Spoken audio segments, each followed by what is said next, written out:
Every single day, we're just bombarded with headlines, right? A huge company collapses, a new tech boom goes into overdrive, some new global crisis erupts. It can feel pretty much impossible to connect the dots.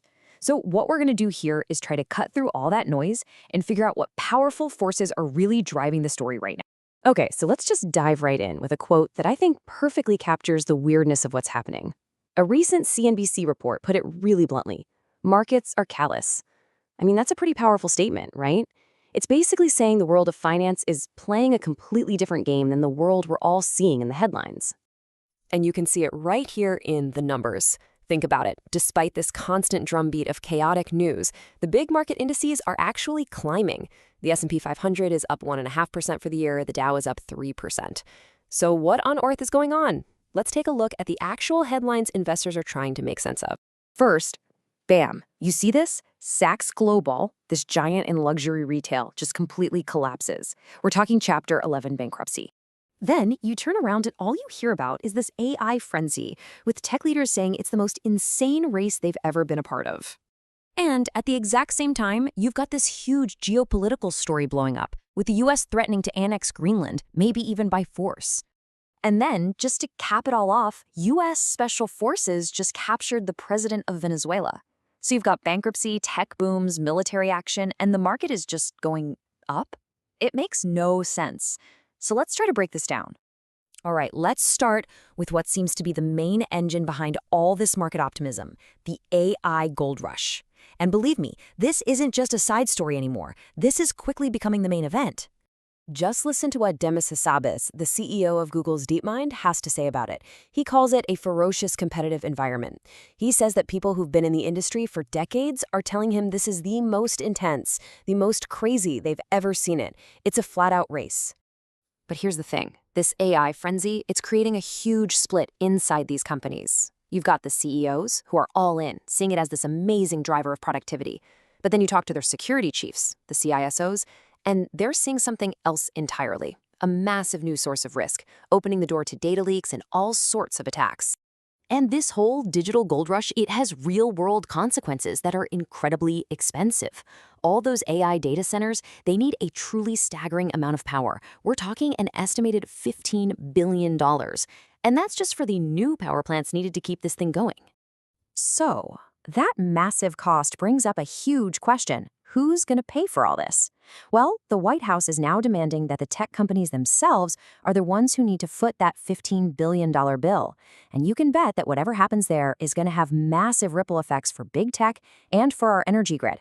Okay, let's shift gears from tech to the global stage.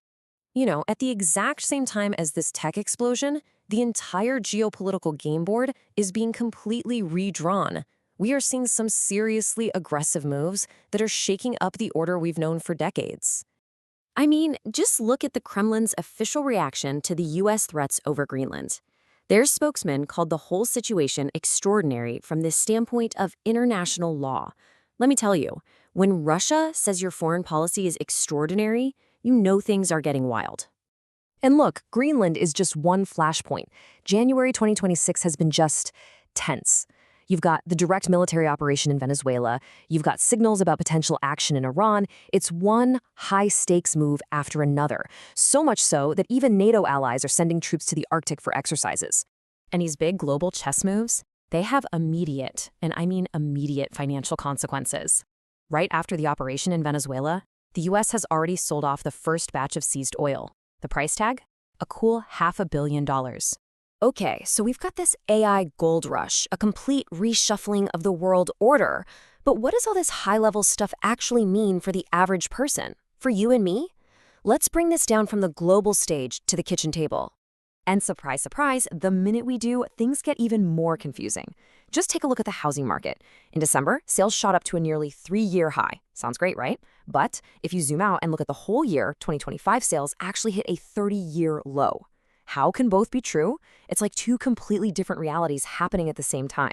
And speaking of fragility, this timeline for Saks Global is just wow. It shows you how fast things can fall apart. So, get this. In late 2024, Amazon pumps almost $500 million into the company. But just a year later, Saks has burned through all of it and then some. They file for Chapter 11 bankruptcy, which is basically a last-ditch effort to reorganize. And now, Amazon is basically telling the court that their massive investment is worthless. Just gone. A total collapse, and it happened so fast.